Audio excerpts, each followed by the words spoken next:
Good early morning, everybody. It is about midnight here in Pittsburgh, PA. I am your host, James Krishnera, and it's time for another round of NFL picks. We are at week 11 right now, and after this week, I will do my trimesterly report. I've decided to break the NFL season down into thirds. I did a preview show, I believe, after week 6, and it's time for me to do another after this week now, and we can talk about the rest of the season. But now, we are going to talk about the games that are to be played this Sunday and Monday. First off, I'd like to say that I was correct in my assumption that the Dolphins would beat the Bills, as they defeated them 22-9. Brent Tannehill had a very solid outing, completing 26 of 34 passes for 240 yards, 2 touchdowns, quarterback rating of 114.8. Kyle Orton was less successful, completing only 22 of 39 passes for 193 yards, no touchdowns, no picks. Tannehill did take several hits, though. He was hit 6 times and was sacked 3.5 times by Mario Williams. I predicted with one of my friends, I told him, Mario Williams will have a big game, probably. I can't imagine he won't. But the Dolphins right now would currently be in the 7th spot in the AFC playoffs, and the Steelers would be in 8th. Right now, the Dolphins, they're a very good team right now. If you look at their schedule the rest of the way, it's very, very, plausible they can make the playoffs because they've got some games coming up that are very winnable. At New York, at home against Baltimore, home against the Jets, and home against the Vikings. By New York, I meant Jets. They could potentially win 4 of their final 6 games. The Denver and New England games are almost unwinnable, if you ask me. Because going into Denver, going into New England are going to be really tough. But yeah, the first game of the weekend on my list is Carolina hosting Atlanta. Carolina 3-6-1, coming off a dismantling at the hands of the Philadelphia Eagles on Monday night. And the Falcons coming off a 27-17 victory over the Buccaneers in Tampa for their first road win of the year. I'm looking at Atlanta, and I see a team that is, again, not out of it because the number 1 seed in the NFC South right now, the number 1 team is the New Orleans Saints, and they're 4-5. Atlanta's got every opportunity to make this a closer division. Hell, if the Saints lose again to the Bengals and the Falcons win, then a tiebreaker is the only thing that would separate them. So at this point, Atlanta's got to be looking at its chops thinking we can potentially stay in this thing, even if they're as bad on the road as they say they are. There's a good chance right now the NFC South could boast another losing team hosting a playoff game. But right now, Carolina right now is having a lot of trouble, particularly on defense and particularly up front protecting Cam Newton. They're having some problems there because Cam Newton has been hit almost 200, I believe, over 200 times more. I'm actually going to try to look that statistic up.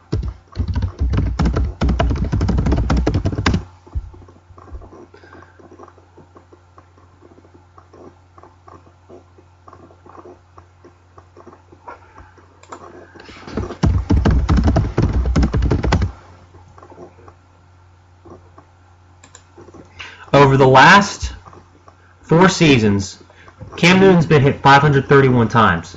Ryan Fitzpatrick is the second most at 272, followed by Alex Smith and Joe Flacco in the mid-250s. So he's been sacked and hit almost 300 times more than the next closest guy. That's ridiculous. And Atlanta's a team that has, can get some pressure on the quarterback and make lives uncomfortable, but at the same time, their defense as a whole is pretty miserable, both run and pass defending. I mean, the way that they've played this year, they've been very subpar. They're dead last in pass defense and 24th in rush defense. But the way it's going right now, the fact that Carolina's coming off a short week and Cam Newton's been injured, I'm going with Atlanta in an upset. I think it'll be a close game, but I'm going for Atlanta to pull this one out. 47% of the people believe that the Falcons will win on the Pigskin Pick'em.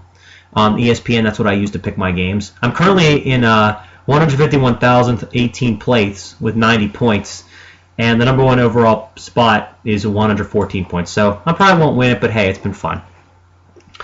The next game is Minnesota-Chicago. I know Chicago's been terrible, but I think they'll beat Minnesota. I think they'll beat them pretty good because Minnesota is another team like Atlanta that struggles, on defense. They're a half-decent unit when it comes to, pass defense. They're 4th in the league in pass defense. But the reason why is because people have been able to run the football on them. If you look at them right now being 4-5, they're not a horrible team.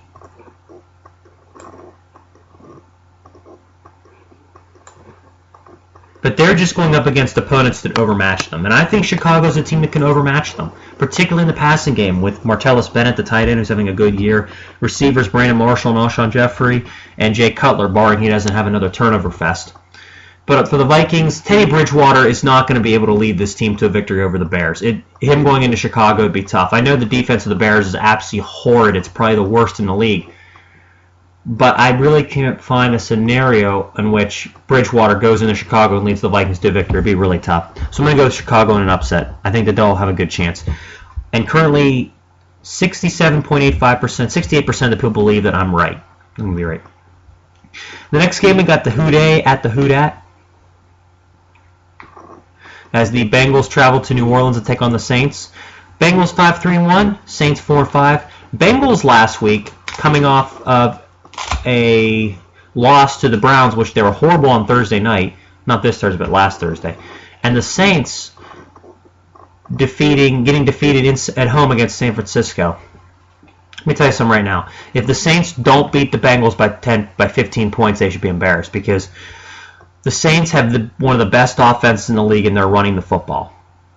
There's not too many things, if you're a defensive coordinator, that's scarier than going against Drew Brees when he's got a running game going. Because if you look at the Saints right now, Drew Brees, by all accounts, is having an average season. But if you look at what the Saints have done,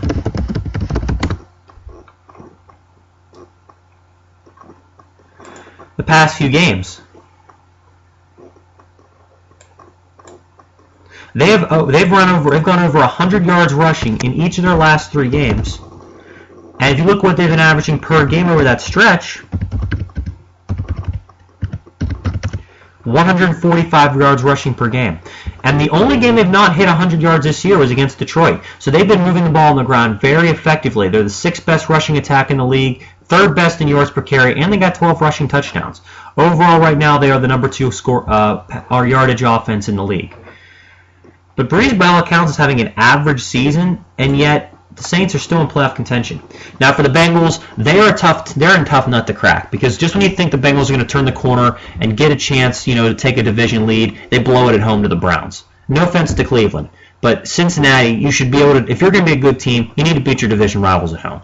No excuses.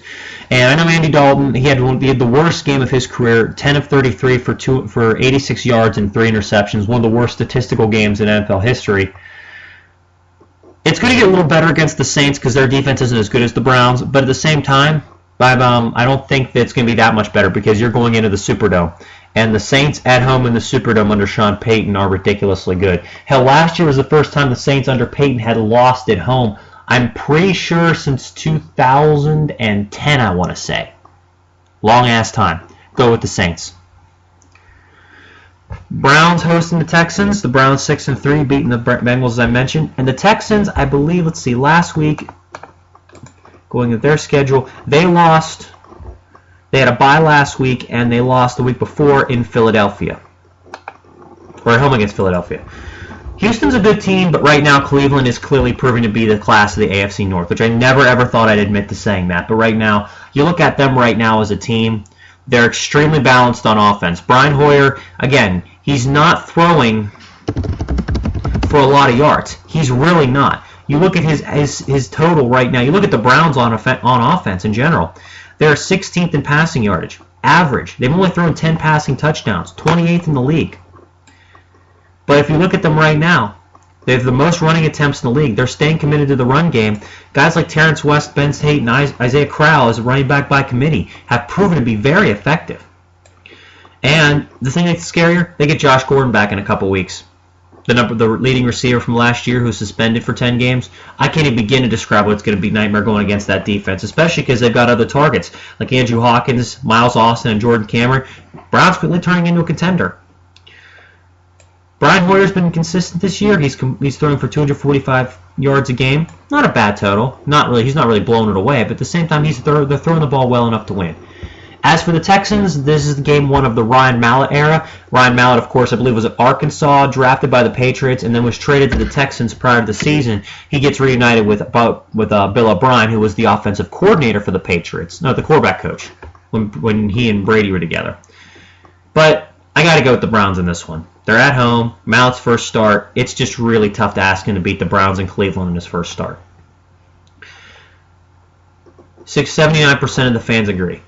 Broncos going into St. Louis to take on the Rams. This game is going to be a whitewashing because, I mean, the Rams may be able to get 8 sacks on Colin Kaepernick, but that's chasing Colin Kaepernick versus, going after Peyton Manning, who's so much more, how should I put this, pocket aware than Colin Kaepernick. Manning will get the ball out of his hands before the pass rush can get to him, and they'll dissect the Rams on defense. And to prove my point, 98% of the fans people think the Broncos will win. Now there's 2 more 1 o'clock games. Seattle at Kansas City. I'm going with the upset. I'm picking Kansas City to win this game because I'm in the minority here. There's only 48% of the fans agree with it. But Seattle can be had on the road. They can be beat on the road. If you look at their results this year on the road,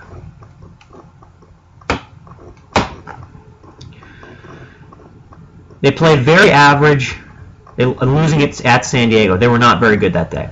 They beat Washington barely, lost in St. Louis, and barely defeated the Panthers in Carolina. They can be beaten on the road. Yes, they win their games at home. They only get lost at home coming to Dallas on the 12th, which was week 6, I believe. That was a close game, too.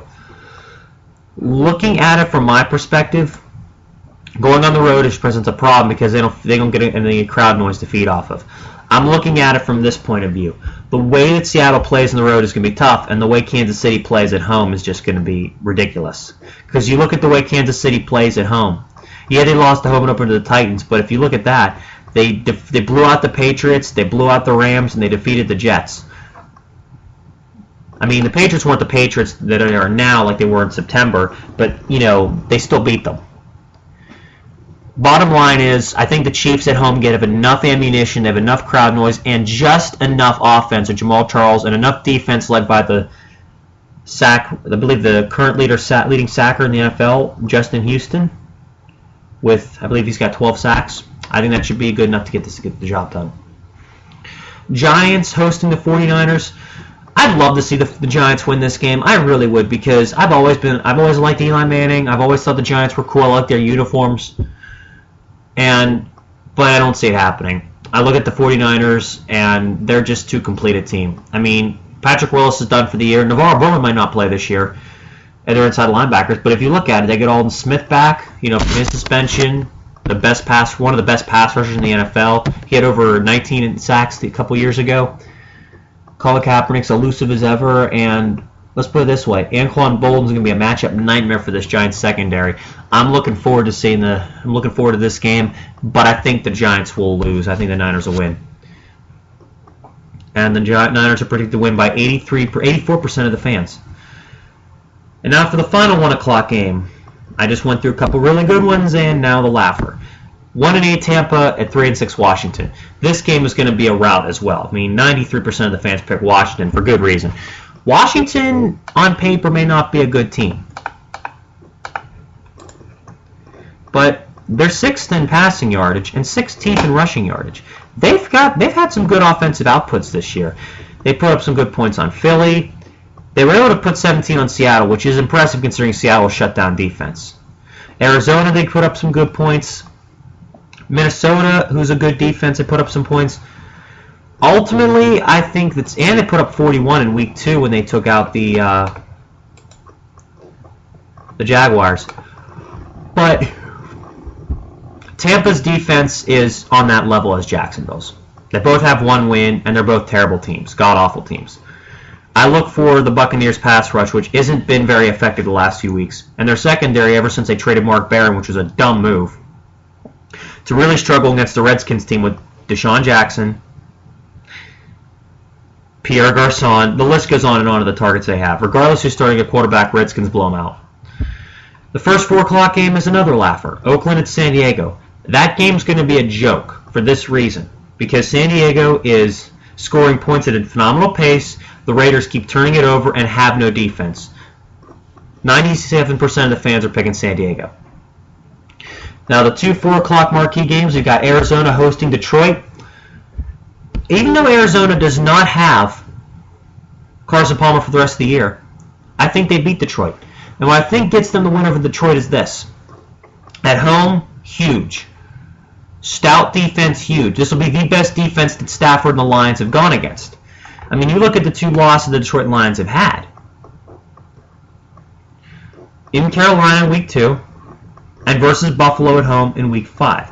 None of those defenses can compare to Arizona's. Because if you look at the way the Cardinals have played this year, they've been extremely sound on defense. The 5th best scoring defense in the league. They've gotten the most interceptions at 14. They've forced the 2nd most turnovers at 19. They've only committed 7. And they're 5th in rushing attempts allowed, 3rd in rush yards, and 4th yards per carry at 3.4. Only one team ran for over 100 yards, and that was Philadelphia at 110.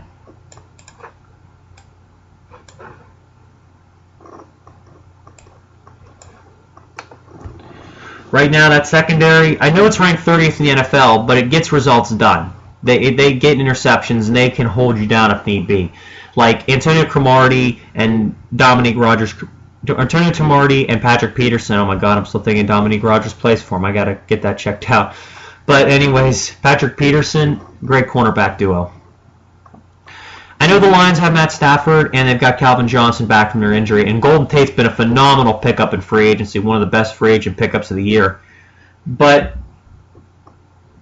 what I don't like about Detroit's chances is that in the past, when Stafford has had to throw like 50-something times a game, look at his numbers. They're not very good. In fact, I'm actually going to use his statistics to prove my point here.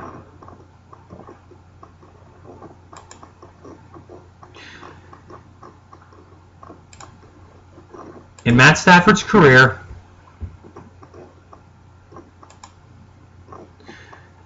when he attempts more than 55 passes, he is 0-4. And if you look at the games, the 10 highest passing attempt totals of his career, he's lost 9 of those games. This is a game, when he throws more than 50 passes, the Lions are 1-9. And Detroit's not going to be able to run the ball in Arizona. They might get maybe 10, 15 yards rushing. It's going to be uphill sledding. I look for Arizona to shut them down, to go after Matt Stafford with a little bit of pressure. And I know it's going to be tough for Drew Stanton to manufacture some offense against this Detroit team, but Larry Fitzgerald, John Brown, and Michael Floyd should be able to get just enough offense for the win. Now we have the next 4 o'clock game, Philadelphia-Green Bay. I want to talk for a minute about Mark Sanchez because I ragged on him a lot when he was still with the Jets. I thought he was bad. I thought he was terrible. I thought the butt fumble kind of proved my point against the Patriots in 2012 at Thanksgiving. But at the same time, if you look at his body of work, when he's had decent receivers, he's actually not done terrible. He succeeded in New York, and the reason why that's something to say, because if you look at the Jets quarterbacks under Rex Ryan, they've been terrible. Because Rex Ryan apparently doesn't know how to coach quarterbacks or even offense in general, because you look at his offenses, they've been terrible. And now that his defenses have gone downhill in the last 3-4 years, he doesn't know what the hell to do. So he's stuck. But Mark Sanchez leaving the Jets and going to the Eagles, I think is a really good thing for him, because if he can put together a few really nice games in Nick Foles' absence, he can make himself look real appealing on the open market.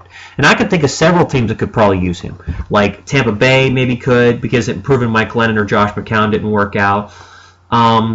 Possibly St. Louis. He's playing really nicely into the hands of the free agency, because he puts in a good couple of weeks, a few games. He could maybe raise some eyebrows. And the reason why I think he's got a good chance is because when he was in New York, he was in a system that didn't fit him. Now that he's in a system, because whenever he was in New York and he had receivers, when he had Santonio Holmes, Braylon Edwards, and Dustin Keller for that 1 year, he had a good offense. They could put up some points on you. They weren't like going to put up 30, but they could put up a decent, respectable 24. And the defense wasn't going to give you more than 20, so they won a lot more than they lost, which is an obvious statement to make, but nonetheless. Going with it from my perspective, I got to go with the Packers, though, because I know the Eagles and Mark Sanchez are going to look really good because because Sanchez is an experienced quarterback. He can give them the wins they need to win the division. But in this game, they've got a problem, and it's the Green Bay Packers at home. And I'm going to go show you one of the splits of this team this year, and it's absurd.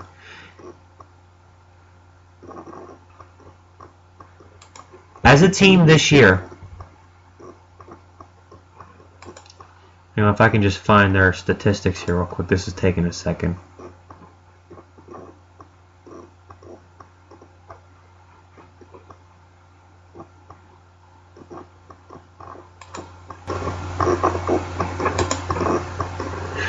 Here we go. No, that wasn't it. That isn't it.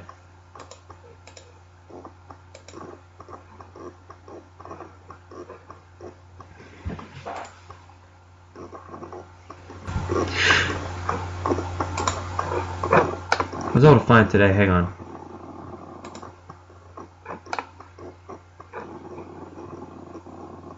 Oh well. The Packers this year are winning their home games by about 25 points per game. That's an absurd total. Because if you look at the way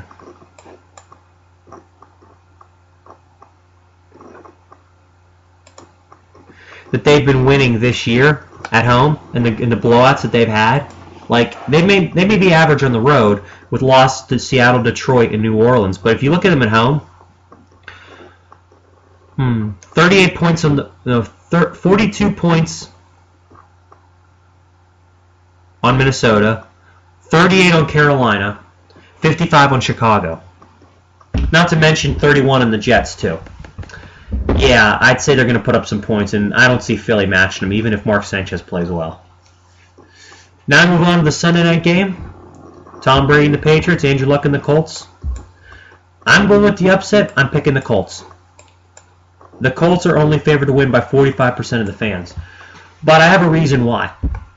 Last year in the playoffs when they played, Andrew Luck was skittish. He didn't play very well. I'll get that. But the Patriots don't have Gerard Mayo. They don't have Stephen Ridley.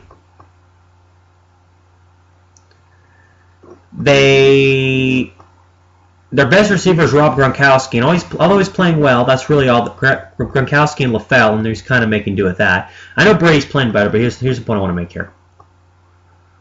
Even though he's playing better, he's still getting under more heavy pressure than he was last year. The Colts are one of the better pass rushing teams in the league. Andrew Luck has Reggie Wayne for this game. And the Patriots don't have LeGarrette Blount to run for 176 yards and 4 touchdowns again. And it's the fact that it's in Indianapolis, I'm going with the Colts. I think in prime time, because let's put it this way.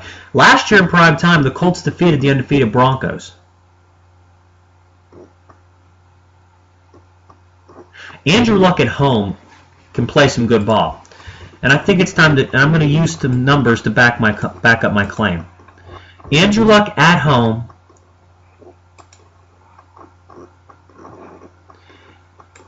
in this year is completing over 65% of his passes, 10 touchdowns, 4 interceptions.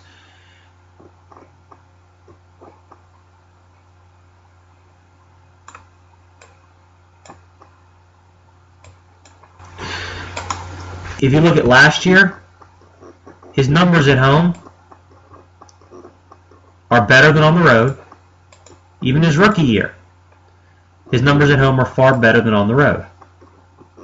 The guy plays better at home, indoors, in the Lucas Oil Stadium. And the Patriots on the road have struggled this year, even when they've been playing well. Even this past stretch, they still have some struggles on the road. Like in New York, they barely defeated the Jets during Brady's hot streak. I'm going with the Colts in the upset. And finally, the Monday night game, the Steelers at the Titans. Here we go again with the Steelers on the road. I'm not really optimistic. I think we'll win, but I'm not optimistic that we'll win the way we should. Like, I think we should win this game by 2 touchdowns. But knowing the Steelers going on the road that they will. Daniel McCullers will get his first start at nose tackle to replace the injured Steve McClendon, and I think he's going to bring some good, you know,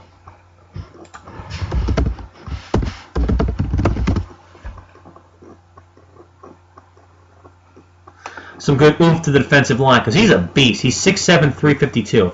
He's going to be a mammoth to try to move in the middle of the field. That can be countered, however, with the no huddle, which Steelers have struggled against with on the road in primetime games before. The Steelers have a lot of problems against the no huddle. Brady and Manning beat them to death with it. Now, other notes about the Steelers is that the reason why I'm not, so much optimistic is because if we can go to New York, play the 1-8 Jets, commit 4 turnovers, and lose by a touchdown, actually more like 2 touchdowns, the game was far more one-sided than it looked, then why should I be optimistic going into a game against the 2-7 team? I'm not. This game just speaks trap game again all over it. Because if we don't come out and play well, Tennessee will beat us. And there's the second start of rookie quarterback Zach Mettenberger. Now, if you look at Dick LeBeau, in his career against rookie quarterbacks, the numbers are staggering.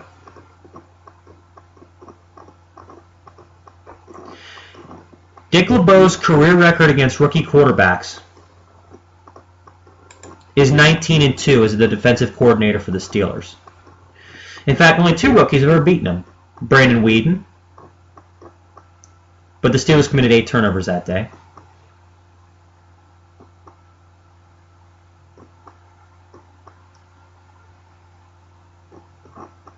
And Troy Smith. And it was a kind of a bullshit game because the Steelers already clinched the AFC North that year. I'm going to use passer rating calculator to prove my point. Steeler opposing average quarterbacks in games against Dick LeBeau's defense have attempted 618 passes, completed 339 of them for 3,419 yards, 14 touchdowns, and 21 interceptions. That is a passer rating of 64.2. That's what Zach Mettenberger is going up against. I know Kendall Wright, Nate Washington presents a pretty good receiving core, but they don't have Chris Johnson to lean on anymore. This is a game where the Steelers have to come out and they have to play well. They do. They cannot afford to get off to a slow, sluggish start and lose to a rookie quarterback. Let's put it this way. I know the Steelers will be 6-5 and still well within the hunt for the playoffs and even the AFC North, even if they lose on Monday night. But psychologically, I'm taking them out of any chance to win the division if they lose this game for this reason. It's the second straight week you've gone against an opponent you should have beaten after taking on 2 opponents, the Ravens and the Colts, that many people thought they shouldn't have beaten. If you can't beat the opponents you should beat, why do you deserve to make the playoffs? Oh, you got a couple of really good upsets. It's just bullshit. Because the Steelers right now have got to up their game. I predict they'll win, but maybe by a point. However, it's a kiss of death again. 95% of the fans, 96%, are predicting the Steelers to beat them. So my picks range is followed. Falcons over Panthers, Bears over Vikings, Saints over Bengals, Browns over Texans, Broncos over Rams, Chiefs over Seahawks, upset, 49ers over Giants, Redskins over Buccaneers, Chargers topping the Raiders, Cardinals over the Lions, Packers over the Eagles, Colts over the Patriots, upset, and the Steelers over the Titans. That's my picks for this week. I hope you enjoyed listening to this. This is Dan Eric. Take care and have a good one, everybody.